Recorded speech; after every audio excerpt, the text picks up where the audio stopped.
रविंद्र सिंह भाटी क्या फिर देंगे बीजेपी को मात? एग्जिट पोल के नतीजे में ये एक बड़ी बात सामने आई है। एग्जिट पोल के सामने आने के बाद में देश भर में ये हलचल तेज हो गई है। सर्वे के मुताबिक एनडीए का आंकड़ा है जो 350 सीटों के पार दिख रहा है।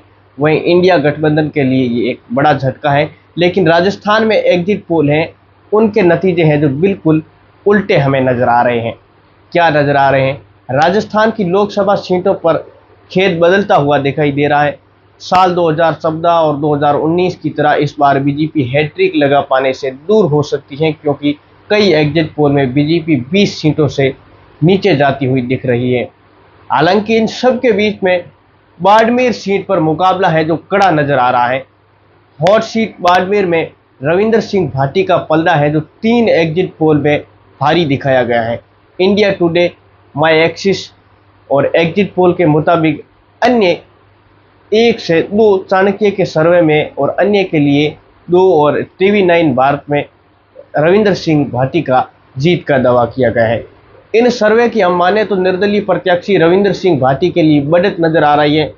हालांकि इस अन्य में बांसवाड़ा की भारत आदिवासी पार्टी के प्रत्याशी राजकुमार रोत को भी बहुत मजबूत स्थिति में दिखाया गया है। आपको बता दें कि इस बार कांग्रेस ने इस बार 25 सीटों पर है जो चुनाव लड़ते हुए गठबंधन के सहयोगी दलों के लिए भी सीटें छोड़ी थी, यानी कि हनुमान बेनीवाल हो। बांसवाड़ा डूंगरपुर लोकसभा सीट से भारत आदिवासी पार्टी के उम्मीदवार राजकुमार रोत को कांग्रेस ने समर्थन दे दिया था। हालांकि पार्टी की घोषणा के बावजूद भी लोकसभा सीट से कांग्रेस प्रत्याशी